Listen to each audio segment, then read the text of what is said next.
Cardigan Connor, the Minister of Tourism from Anguilla.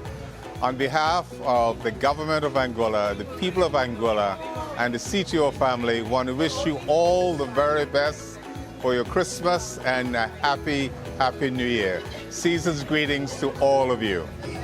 I'm Rosa Harris, Director of Tourism for the Cayman Islands, and on behalf of the Caribbean Tourism Organization and the people of the Cayman Islands, happy holidays.